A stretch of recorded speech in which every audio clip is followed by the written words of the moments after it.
সবাইকে স্বাগত। আশা করি আপনারা সকলে ভালো আছেন। আপনাদের পরীক্ষাটি এমসিকিউ হবে। আপনারা অনেকেই জানেন, আবার অনেকেই জানেন না।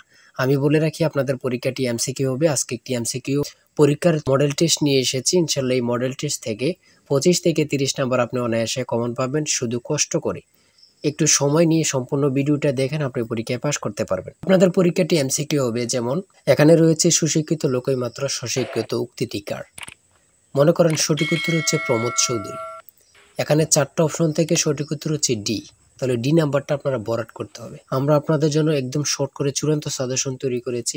পরীক্ষার প্রশ্ন প্যাটার্ন যেমন থাকবে সেম প্যাটার্নে আমরা একটি চূড়ান্ত সাজেশন তৈরি করেছি। সাজেশনটি নিতে স্ক্রিনে দেওয়া হোয়াটসঅ্যাপ নাম্বার রয়েছে, ইমো নাম্বার রয়েছে।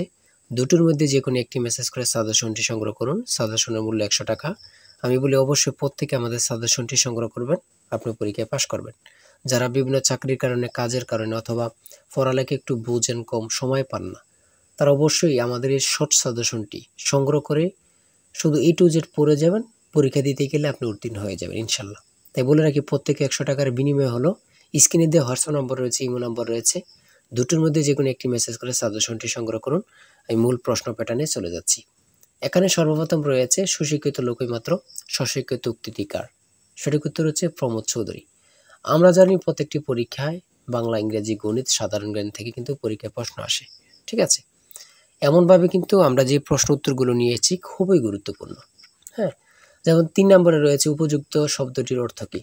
সঠিক উত্তর হচ্ছে উপরের উল্লেখিত। এখানে বিপরীত শব্দ, সমার্থক শব্দ, ট্রান্সলেট থেকে অবশ্যই প্রশ্ন থাকবে। ঠিক আছে, কোন ভাষার শব্দ, ভাষা থেকে একটি প্রশ্ন থাকবে। হ্যাঁ, তাই বলি অবশ্যই আমাদের চ্যানেলটি সাবস্ক্রাইব ও পেজটি ফলো দিয়ে রাখবেন। কেন? পরীক্ষার নোটিশ, পরীক্ষার রেজাল্ট, পরীক্ষার প্রশ্ন সমাধান, যাবতীয় সকল তথ্য সবার আগে আমরা ভিডিও আপলোড দিয়ে রাখি। আপনি যদি চ্যানেলটি সাবস্ক্রাইব, পেজটি ফলো দিয়ে রাখেন, সবার আগে চলে যাবে আপনার কাছে নোটিফিকেশন। মনে করেন আপনি পরীক্ষা দিয়েছেন, পরীক্ষার প্রশ্ন সমাধান দেখিয়ে দিব, তারপরে রেজাল্টের অপেক্ষা করা লাগবে না, আমাদের চ্যানেলে পেয়ে যাবেন, সকল তথ্য পেয়ে যাবেন। এবং কি নতুন নতুন চাকরির তথ্য পেয়ে যাবে। সার্কুলার দেওয়ার সাথে সাথে আমাদের চ্যানেলে আপলোড দেওয়া হবে। আপনি শুধু আমাদের চ্যানেলটি সাবস্ক্রাইব, পেজটি ফলো দিয়ে রাখলে সবার আগে চলে যাবে আপনার কাছে নোটিফিকেশন। তাই অবশ্যই চ্যানেলটি সাবস্ক্রাইব, পেজটি ফলো দিয়ে আমাদের মেম্বার সদস্য হয়ে আমাদের সাথেই থাকবেন। তারপরে রয়েছে অপরিণত অর্থে কাঁচা শব্দের ব্যবহার কোনটি? কাঁচা বয়স। মাথা দেওয়া শব্দটির অর্থ কী? দায়িত্ব গ্রহণ। হ্যাঁ, বুঝতে হবে কিন্তু আমাদের সাজেশনের প্রত্যেকটি প্রশ্নের ব্যাখ্যা ও সমাধান সহ পেয়ে যাবেন।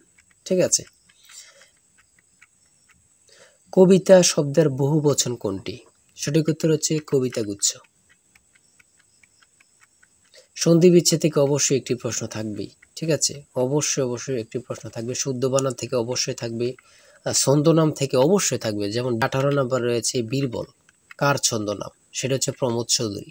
আমার মনে হয় কত পরীক্ষা যে আসছে আল্লাহ ছাড়া কেউ জানে না। ঠিক আছে, অনেক পরীক্ষা আসে এই প্রশ্নগুলো। সমার্থক শব্দ থেকে অবশ্যই থাকবে।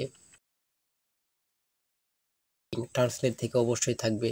হ্যাঁ, প্রিপোজিশন, আর্টিকেল, ভয়েস থেকে থাকে। বিভিন্ন নাউন থেকে অবশ্যই প্রশ্ন থাকবে। ঠিক আছে, আমি বলে রাখি যারা যারা পরীক্ষা দিবেন প্রত্যেকে আমাদের সাজেশনটি সংগ্রহ করবেন। সিনোনিম অথবা অ্যান্টোনিম থেকে অবশ্যই প্রশ্ন থাকবে। হ্যাঁ, সিনোনিম অথবা অ্যান্টোনিম থেকে প্রশ্ন থাকবে 100% শিওর, এটা ধরে নিতে পারেন। প্রিপোজিশন থেকে অবশ্যই প্রশ্ন থাকবে।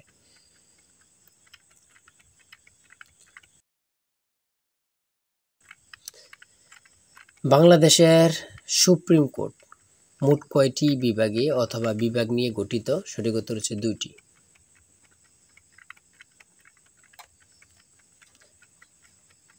ম্যানগ্রোভ বন কি?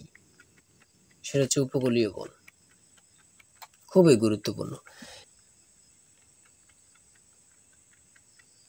বাংলাদেশকে স্বীকৃতি দানকারী প্রথম আরব দেশ কোনটি? খুবই গুরুত্বপূর্ণ, ইরাক।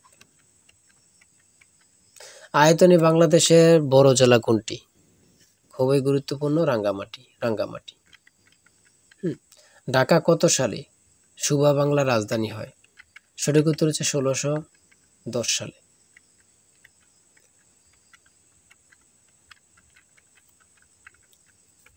স্বাধীন বাংলাদেশ এ পর্যন্ত কতটি আদমশুমারি অনুষ্ঠিত হয়েছে?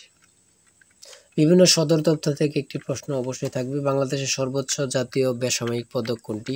স্বাধীনতা পদক। ও এখানে আবার থাকতে পারে বাংলাদেশের সর্বোচ্চ জাতীয় পদক কোনটি? স্বাধীনতা পদকই হবে। ঠিক আছে, একটা প্রশ্ন দেখা যাচ্ছে একই প্রশ্ন, কিন্তু এটারে একটু ঘুরিয়ে ফিরিয়ে দেওয়ার কারণে আমরা অনেকেই বুঝতে পারি না।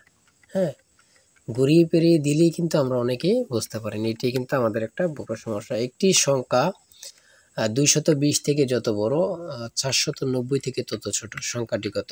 এই দুইটা সংখ্যা যোগ দিয়ে 2 দিয়ে ভাগ দিলে কিন্তু বাইর হয়ে যায়। দুইটা সংখ্যা যোগ দিয়ে 2 দিয়ে ভাগ দিবেন, বের হয়ে যাবে। হ্যাঁ, একদম ইজি, যদি বোঝেন ইজি, আর না বুঝলে তো কঠিন হবে, ঠিক না?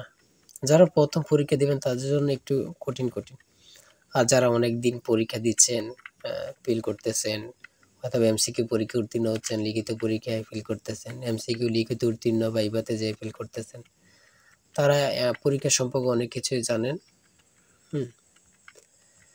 তাই বলে রাখি আজকের ভিডিও এই পর্যন্ত। ঠিক আছে, আজকে 80টি এমসিকিউ নিয়ে আলোচনা করেছি।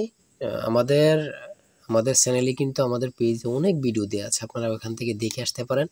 আর এখান থেকে ওখান থেকে না দেখে আমাদের চ্যানেলটি সাবস্ক্রাইব ও পেজটি ফলো দিয়ে রাখেন। ভিডিও আপলোড দেওয়ার সাথে সাথে চলে যাবে আপনার কাছে নোটিফিকেশন, আপনি অনেক তথ্য পেয়ে যাবেন। আর আমাদের সাজেশনটি সংগ্রহ করে রাখেন, ইনশাল্লাহ আপনি পরীক্ষা উত্তীর্ণ হয়ে যাবেন। আমাদের সাজেশনটি নিতে স্ক্রিনে দেওয়া হোয়াটসঅ্যাপ নম্বর রয়েছে, এটা হোয়াটসঅ্যাপ অথবা ইউ নাম্বার যে কোনো একটি মেসেজ করেন, আমাদের সাজেশনটি সংগ্রহ করতে পারবেন। ইনশাল্লাহ সাজেশনটি পরীক্ষা দিতে গেলে আপনি উত্তীর্ণ হয়ে যাবেন। সবাই ভালো থাকবেন, সুস্থ থাকবেন, আর আপনার যে কোনো সমস্যা কমেন্টে লিখুন। আল্লাহ হাফেজ।